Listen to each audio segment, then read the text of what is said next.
Donasi dakwah Yufid. Yuk berikan amal jariah terbaik Anda untuk dakwah dan pendidikan Islam.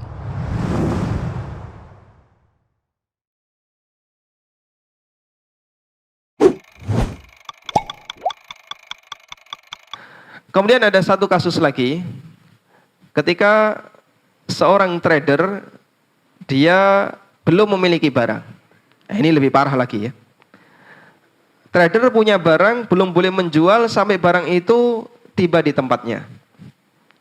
Nah sekarang kalau ada trader yang belum memiliki barang, kemudian dia menjual barang itu, boleh atau tidak? Jawabannya seperti ini diperbolehkan dengan satu syarat, yaitu dilakukan skema salam. Dilakukan skema salam. Apa skema salam? Skema salam adalah transaksi di mana pembayarannya dilakukan secara tunai dan barangnya menyusul. Barangnya menyusul sesuai dengan waktu yang disepakati.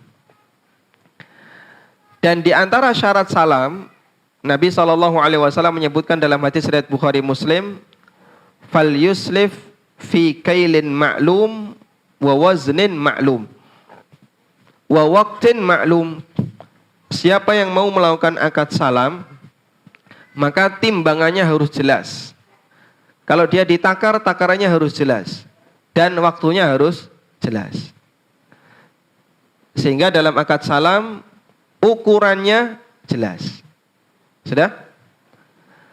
Tapi tidak boleh tertentu. Kalau tertentu, jadi gharar. Yang diistilahkan dengan salam muayyan. Yang diistilahkan dengan salam muayyan. Salam muayyan itu jual beli salam, namun barangnya tertentu. Dicontohkan di masa silam salam muayyan seperti ini.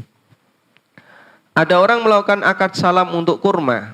Pak, saya mau beli kurma sukari 1 ton misalnya. Maka dia tidak boleh nunjuk kebun.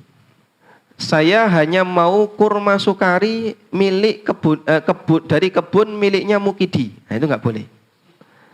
Kenapa nggak boleh? Karena kalau dia nunjuk kebun, ini jadinya muayyan.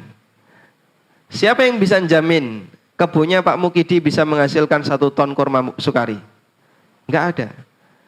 Sehingga ketika transaksi dilakukan, objek belum tentu ada.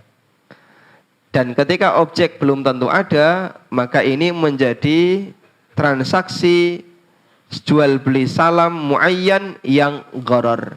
Sehingga dilarang. Dipahami insya Allah ya? Baik. Nah bagian dari syarat salam, dia tidak boleh muayyan. Mungkin bisa merapat ke sebelah kiri saya ya. Memberi kesempatan bagi yang di luar karena ada yang kepanasan. Masya Allah. Tafadhal, tafassahu fil majalis. Merapat ke sini boleh, mendekat.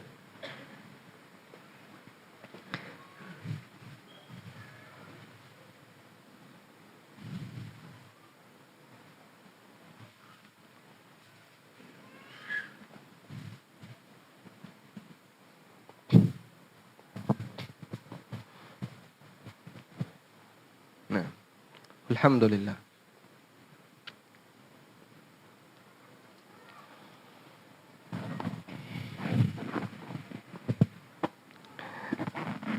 Baik, coba kita ulang. Bagian dari syarat salam tadi ya. 1, pembayaran harus tunai. Yang kedua, kriteria harus jelas. Beratnya jelas atau takarannya jelas kalau di masa silam. Yang ketiga, waktu penyerahannya harus jelas. Yang keempat, tidak boleh tertentu. Kalau tertentu, maka transaksi muayyan ini menjadi gharar.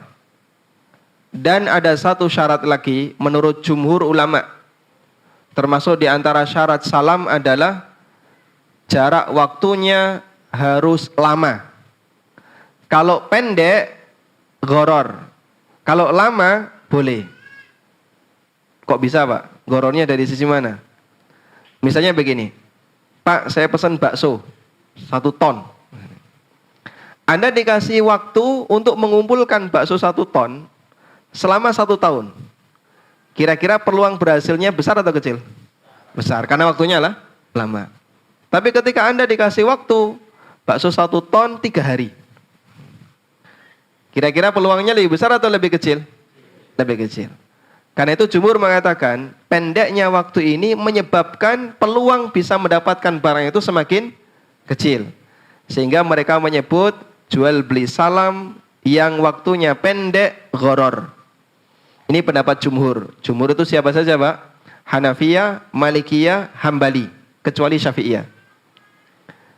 Salam yang waktunya pendek itu kalau dalam istilah fikih muamalah disebut dengan salam hal. Salam hal. Hal, ha, saudaranya kho, ya. Alif, lam. Kalau menggunakan terjemahan dari Ustadz Erwandi, beliau menerjemahkan dengan salam tunai.